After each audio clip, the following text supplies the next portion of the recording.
Welcome home. We are WNST, AM 1570, Taos, Baltimore. We are Baltimore positive. We are positively at the end of March Madness for the Maryland perspective and the beginning of the baseball season. Luke and I are in Toronto, Canada. We'll be at Skydome this weekend. We'll be back at Camden Yards for Monday for full opening day coverage. And then on Wednesday, we'll be at Fadley's at Lexington Market. We will have scratch-offs from the Maryland Lottery to give away. And it's the second day of Oriole baseball, but a whole weekend ahead here. We'll be getting into the pitching and the hitting and all of that good stuff, and the Red Sox coming to town. But Luke, we didn't do a ton on Terps basketball this year. I don't think it's any secret that I have felt us to be a little outside the realm of all of that, but it comes inside the realm when they make a Sweet 16 run, when you and I are running around another country trying to find the game on TSN, TBS, CBS. Some of the S's, I don't know. But we did watch the game and it got away. But the story really isn't Derek Queen or I'm from Baltimore or Julian Reese or his sister being at the game. I mean, the story's just an integrity issue for me with college basketball and my fandom of it to say, I mean, look, I walked around Skydome on Thursday opening day and I ran into Terps fans, Orioles fans, and all of them were like, is Willard even going to coach the game? Is he going to coach the game in the Sweet 16? He didn't show up for dinner. I mean, it's a tragedy for the program what's happened in a year where they went to the Sweet 16. All eyes were on them Thursday night. You know, there were various points in the game where they could have won the game. I mean, they didn't shoot the ball well. They certainly didn't rebound well. That's been an issue all along. But just as a guy that had Tom McMillan on 2 weeks ago, a guy that had Walt Williams on a week ago, a guy that's been with us since 1973, PU to everybody down in College Park, and especially to Willard and this college basketball in general. We are feeling the brunt of the portal and of the NIL, and it really leads to a diminished version of what we used to love. That's all I'm going to say. Larry Bird, Magic Johnson, and all that. Yeah, we went from a certain naivete as far as student athletes and amateurism and what players should be entitled to, considering how lucrative the business of college athletics, and more specifically college basketball, football first, of course, but also college basketball. But we swung from that to what it's become, which is this wild, wild west. I mean, the transfer portal opened during the postseason, which is just absurd. I mean, same thing with bowl season with college football. And, you think, and bring it back to Maryland basketball specifically, you think back to, not even having to go back to Tom McMillan or Lefty Driesell or any of the teams of that era. Just look at the '02 national championship team that had Juan Dixon and Lonnie Baxter, two seniors, right? You are going And back a quarter of a century here, dog. I know I it's tough. am. It's tough, I but am. yeah. But you think about that team and the way it developed and grew, and it had the disappointment of the previous year in getting to the Final Four and losing to Duke despite having a big lead in the first half and all of that. There was a graduation process there. There was a development process there as a team, the growth that they went through together Well, they called it that a program. It was a program, right? It that was it's an just ongoing thing, right? there's just none of that anymore. Well, And certainly not when your now, coach rolls out. I mean, this weekend they have nothing. They are an empty cupboard all of a sudden, right? Like, I mean, barring something strange here in the 11th hour, yeah, I mean, there's very much a sense of where do you go from here? Assuming he's off to Villanova, which it seems that way. I don't have any. I don't know how he could come back. I mean, as we sit here, he'll be gone by you'll send the WNST text, but I don't think he can come back. And he's the highest paid employee in the state. That's another issue. We sit and bitch about everything going on in Annapolis, about how much money this group's getting, that group's getting, what are we getting for this, the bridge, all the important things Yeah. going on. This is the highest paid employee in the state of Maryland. I just want to point that out because that is mind blowing. Some people don't even know that, but that's true. And that's true in a lot of states where you're talking about Especially the the Red Ones when the football yeah. coaches come. So, although I'd say I think that's college sports, right? I mean, big time head coaches in football and basketball are going to get a lot of money, a heck of a lot of money. I'm not saying whether it's right or wrong, it's reality. But I just think back to 2002 and they made it to the Sweet 16 in 2003. This is only the second time Maryland's made it to the Sweet 16 since then. And how enjoyable it felt like it was on Sunday night when Derek Queen hits the shot and they're going to the Sweet 16, and how that was just ruined by the reality that is college basketball and college sports in 2025. And I don't say that with without acknowledging that, yeah, there are questions about Maryland's athletic department and what's going to happen with the AD, what's going to happen with the coach, what's going to happen with NIL. You have a school that is in the Big Ten that wants to maintain its place at the table as college football continues to evolve, and these power conferences are what they are, and we're assuming we're going to see some kind of superpower conference at some point in time. So I understand that at least as much as I can as someone who's not covering it directly. But you just kind of look at this, and I think for a lot of people, and look, if you're a diehard Maryland alum, maybe not so, but I think for a lot of people, they're struggling with what this new reality is in college sports and just how much it's worth it, right? I mean, that the idea that college basketball, what it was in 2002, which is 23 years ago, but not 60 years ago either. The idea that building a team in that fashion is even a thing anymore, just that's gone. And now it's a case of you better have a coach who's making a lot of money. He's got all the NIL resources that he needs, and he better be using the transfer portal. And you're paying hired guns, and it's just a matter of you just try to reload year after year after year. There's no idea of recruiting someone like Derek Queen and expecting him to be there for more than that 1 year. And look, the idea of a one and done college basketball player is hardly new. We understand that. But it's just I don't want to call it icky because look, college athletes who generate revenue for their schools to the lucrative degree that we've seen in recent decades absolutely deserve their piece of the pie. So I'm not opposed to that. But this system that we have with so few guardrails, I do view it, and I say this more personally than anything, it absolutely has impacted my enjoyment of not just Maryland athletics, but more specifically just college football and college basketball in general. I mean, I I can think back to being 14 years old and sitting there with middle school buddies. I had one friend who was a Duke fan. Don't judge me on that. I had one friend who was a couple friends who were North Carolina fans, and we would sit there and we could name you the 10 deep roster for every single school in the ACC for basketball. I mean, that's what it was. You can't do that in this day and age because the rosters turn over as Well, much they've as they done do year to everything year. they can do to make it less interesting, less engaging, less impactful, and they've added more games, more conferences, more teams. You're playing USC, but it is by far less interesting than it used to be in so many ways, and far less engaging over the course of a lifetime. What they're doing here and now, this choppiness of here and now, offends old people like us who fund it. And then the students don't care either.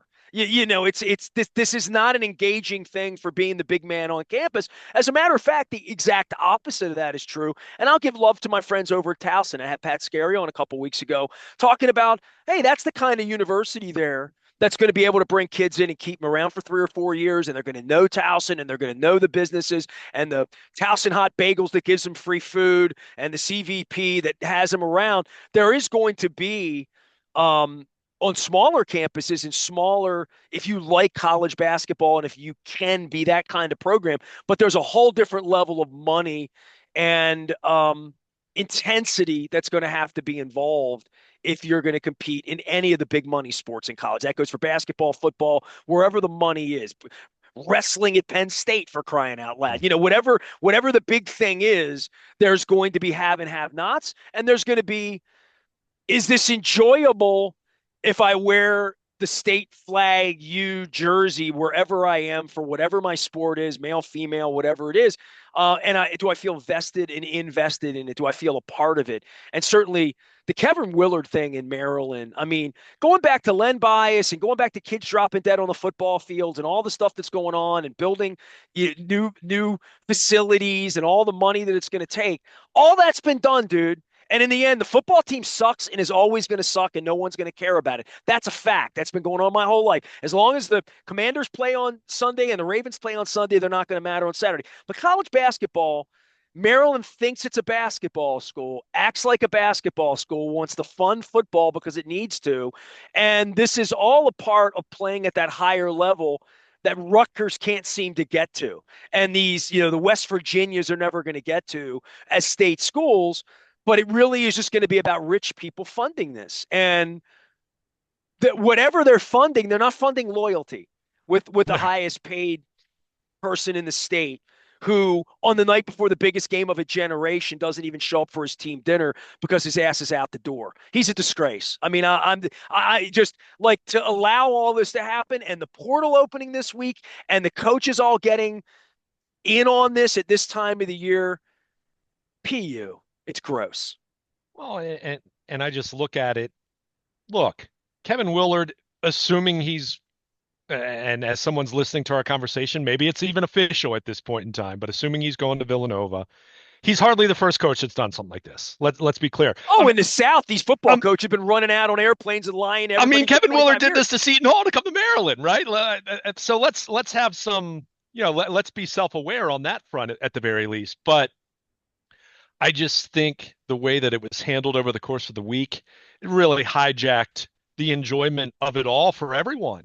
How much his players cared, how much that distracted them, who knows? I mean, again, it's the culture now where it's not for long, right? It's NIL. If he doesn't leave them, they'll leave him. That's the new deal. That's the new deal. And you wonder, I mean, who of these guys might be joining him at Villanova? Who knows? So, I mean, but it was a week that should have been so much more exciting and so much more fun, and it ended up not being because the Willard distraction just hung over all of it. And look, some of that's unavoidable in certain circumstances, but he could have handled this better. There's no question about that. And I don't look at first it felt like some refreshing honesty, but then as he's kind of talking out of both sides of his mouth, it's like, all right, man, we kind of see what you're doing at this point.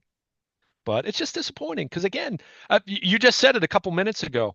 As much as Maryland athletic fans and Maryland basketball fans have branded themselves as a basketball school over the last few decades, has it really been, though?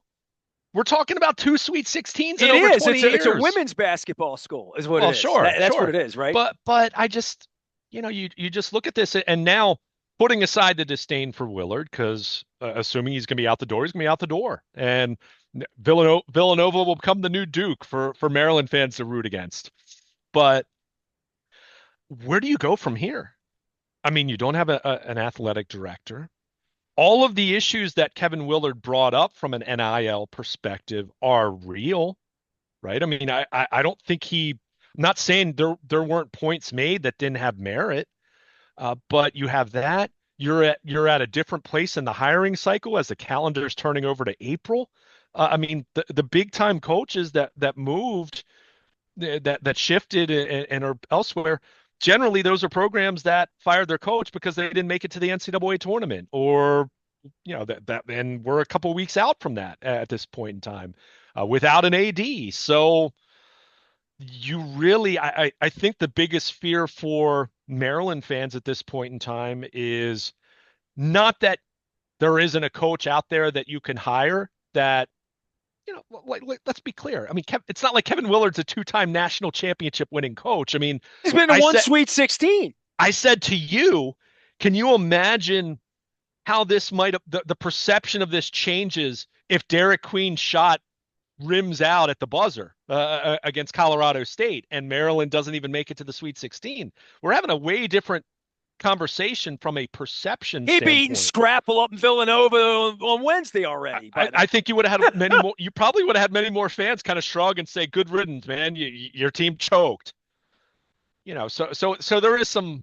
I don't know if irony is the Well, right they word didn't play there, well but on Thursday night. We haven't talked much about the game itself yeah, I because it's mean, like the game was overshadowed by the Florida's better. situation. Yeah. Florida's better. I mean, Florida's the number one seed. And full disclosure, I didn't see any of the first half. As you know, I was leaving Rogers Center. I was meeting up with you to have some Full dinner. disclosure, I didn't see any of the first half either because TSN didn't have the So, game on in the beginning up but here, but that Danny. was So, hardly a shocking result. So it's but the fact that we're not even talking about that, the fact that we're not even putting a bow on what was a really enjoyable season, that's the shame of this, right? And that's where, again, we swung from the naivete that existed in collegiate athletics for the longest time to what we are now, which is the wild, wild west. It feels very cynical. It feels very it doesn't feel like something I want to invest in, bro. That's really the truth. and look, there are plenty of people that disagree with you on that, but Well, then let I them put their money up. I mean, this is what we're going to talk a lot about this with the no, but Orioles right now. but Like, I'm just where saying, are you putting your money? Where are you putting your time? Because they all understood. need it. They But they my they all point have to is, have our money. They do. but my point is, college basketball is not going to collapse. College football is not going to collapse under this new system. But what you are finding, and this year's NCAA tournament may be a great example of this. Who was the Cinderella this year? Look at who's playing in the Sweet 16. When you look at the seeding, there is no Cinderella. The team that was a 10 seed was Arkansas, a power conference team. That's not really a Cinderella. That's a power conference team that wasn't that good in their conference, but the SEC is great, and hey, have a heck of a head coach. So I don't know. You do wonder where it's heading. Again, it's not going to fall apart. TV will continue to be lucrative. The haves will continue to have a lot, but to your point, the have-nots, you kind of just look at the ecosystem, and it for me it. I said this to you as we were sitting at an establishment here in Toronto watching the final minutes of the game.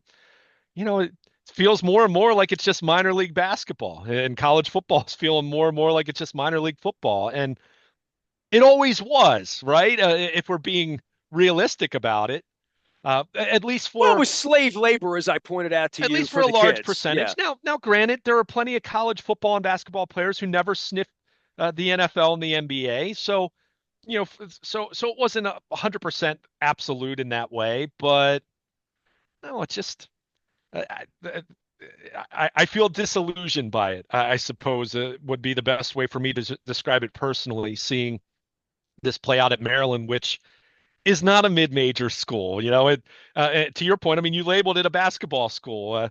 The resources, it is still a really good job, but if you're losing out to your coach leaving to go to Villanova, look, Villanova's a Big East school that doesn't have to share its NIL, right? Because football, the Villanova football is not, it's not a powerhouse or anything like that. It's not a power conference FBS school.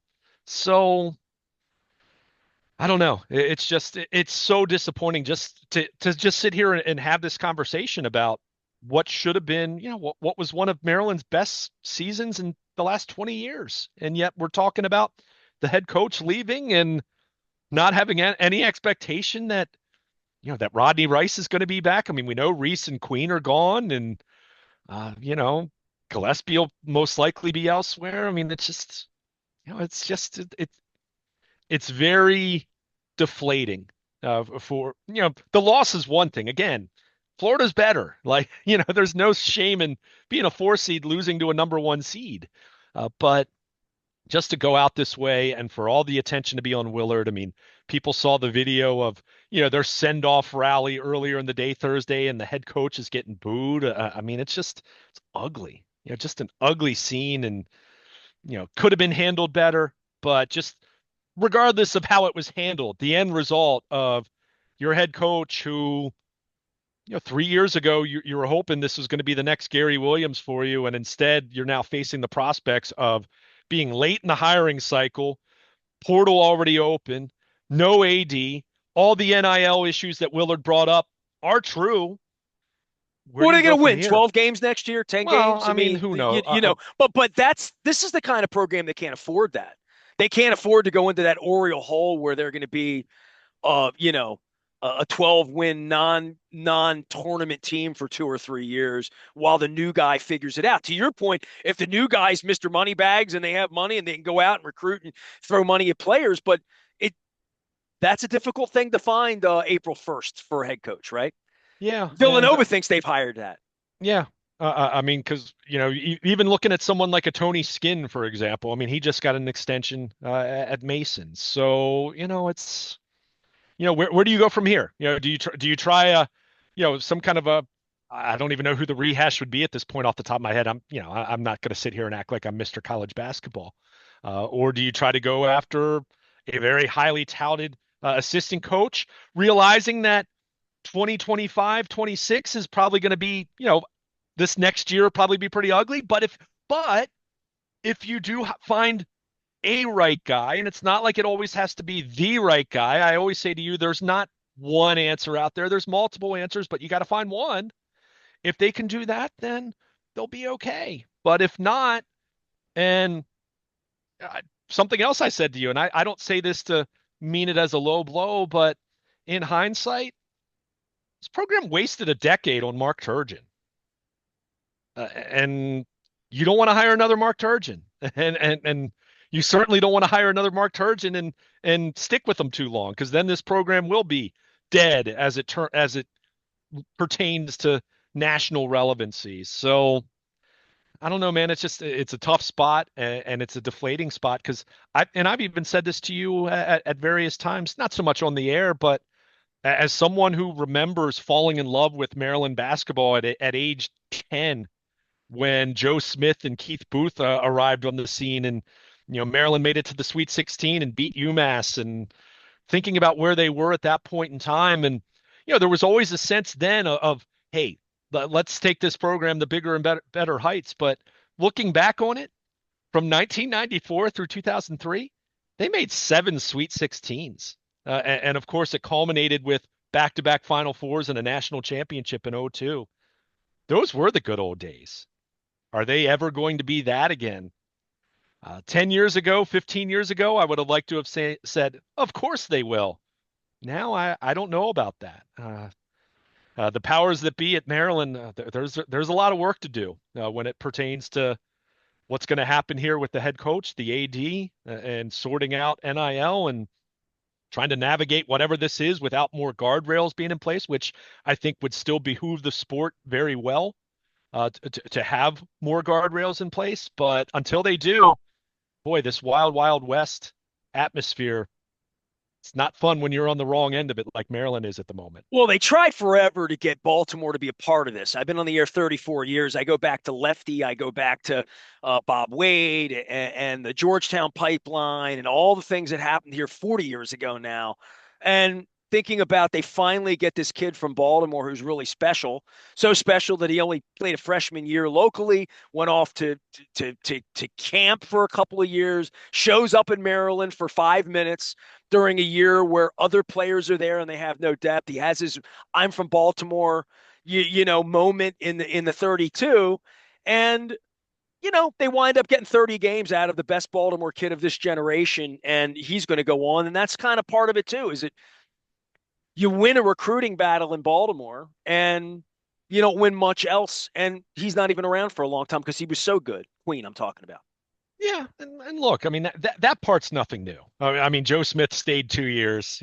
We could think back to, I mean, before the one and done rule. I mean, you had high school kids going right to the pros. So But I'm talking that's about from a Baltimore perspective. oh That's sure, all. well, Yeah. but they've had some other Baltimore kids. I mean, Jolene Reese was a great story, right? I mean, someone who, personally speaking, I didn't find to be very good his first couple years, but got better, stuck by the program at a transition time. Not the same magnitude of Walt Williams staying with Gary Williams. I don't want to Well, over his sister didn't dramatize it, stick around, right? but So yeah. but stuck around. Ended up getting to be on a couple NCAA tournament teams, including a Sweet 16 team. A good story.